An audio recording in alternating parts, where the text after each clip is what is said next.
అనకాపల్లి జిల్లా నక్కపల్లి మండలం బోయపాడు ప్రాంతంలో ఒకేసారి సముద్రంలో లక్షలాది చేపలు చనిపోయిన దృశ్యం ఇటీవల వైరల్గా మారింది. అసలు ఎందుకు జరిగింది అన్న విషయంపై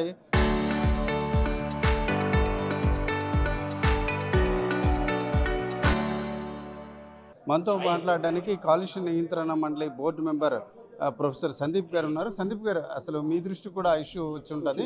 ఏం జరిగింది సార్? ఎందుకు అట్లా జరిగినట్టు మీ పరిశీలనలో వెల్లడైంది?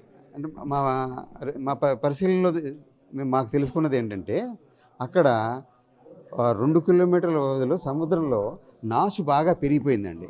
నాచు సడన్గా ఎందుకు పెరుగుతుంది అంటే, ఆ నీటిలో సముద్రంలో న్యూట్రియంట్స్ సడన్గా ఎక్కువైపోతే ఆ న్యూట్రియంట్స్ ఎక్కువైపోవడం వలన ఇవి మల్టిప్లై అయిపోయి ఒక మేట కింద వేసేస్తాయి.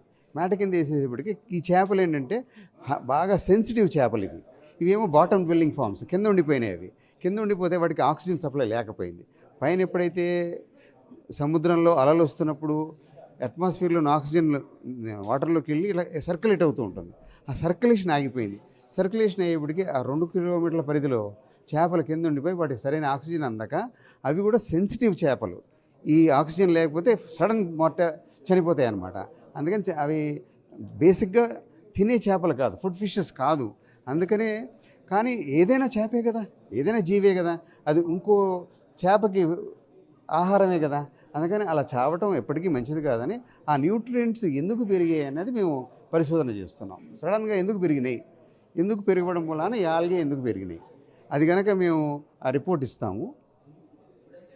అది నియంత్రించడానికి ఏం చేస్తే నియంత్రించవచ్చు, అది కూడా ఆలోచనలో ఉన్నాం. ఒకవైపు ఆల్గే అంటే ఈ నాచు తరహా పెంచాలని కూడా ఒకవైపు వాదన ఉంది. అట్లాంటప్పుడు దానికి దీనికి వేరియేషన్ ఏముంది సార్? ఈ నాచు రకరకాలు ఉంటుందండి. కొన్ని నాచు పెంచితేనే మనకి వాటి నుంచి కాస్మెటిక్స్లో వాడేది కానీ వేరే వాటిలో వాడేవి కానీ ఒకలాంటి జెల్ తీస్తారనమాట. అది ఈ నాచు నుంచి వచ్చేది కాదు. నాచు కొన్ని ఏంటంటే సముద్రంలో పెరిగే నాచులు ఉప్పు నీటిలో పెరిగేవి, కొన్ని మనకు ఉపయోగపడతాయి. స్పిరులైనా అంటాం కదండి. స్పిరులైనా అన్నది ప్రోటీన్ ఎక్కువ కాబట్టి దాన్ని పెంచుకుని తింది. ఇది అలా కాదు. ఇది తినటం వలన చనిపోవడానికే స్కోప్ ఎక్కువ, దానికి వాల్యూ లేదు. అలాంటివే ఫాస్ట్గా గ్రో అవుతాయి. అంటే పర్టికులర్గా ఆ ఏరియాలో అవడానికి మీకు అన్ఎక్స్పెక్టెడ్గా ఆ ఏరియాలో ఇండస్ట్రీస్ కూడా ఉన్నాయి. ఇది నాచు పెరగడానికి ఆ ఇండస్ట్రీస్ పొల్యూషన్ కావచ్చు, లేకపోతే వ్యర్థాలు కానీ కారణం అని అనిపిస్తుందా, లేకపోతే ఇంకా ఆంధ్రప్రదేశ్లో ఎక్కడైనా తీరంలో ఇట్లాంటి యాక్టివిటీ ఎందుకు జరగలేదు? అంటే ఒకటి చెప్పడానికి ఏంటంటే, ఏదైనా ఇండస్ట్రీ ఉన్నప్పుడు ఇండస్ట్రీ వ్యర్థాలు సముద్రంలో రిలీజ్ చేసేటప్పుడు చాలా దూరంలో వదులుతారు. సముద్రంకి దగ్గరలో వదలరు. వాటి పైప్ లైన్ వేసి అక్కడ దూరంగా వదులుతారు. రెండోది ఏంటంటే, వదిలినవి ఆర్గానిక్ కాంపౌండ్స్ ఉండవు దాంట్లో. చేపలకి న్యూట్రియంట్స్ కింద ఉపయోగపడేవి అందులో ఉండవు అసలు. అందుకని దానిని బ్రేక్ డౌన్ చేసే బ్యాక్టీరియా, మైక్రోజీవులు దాన్ని బ్రేక్ డౌన్ చేసి దాన్ని ఫుడ్ మెటీరియల్ కింద చేస్తాయి. అవి లేవు అక్కడ. పరిశోధన చేశాము.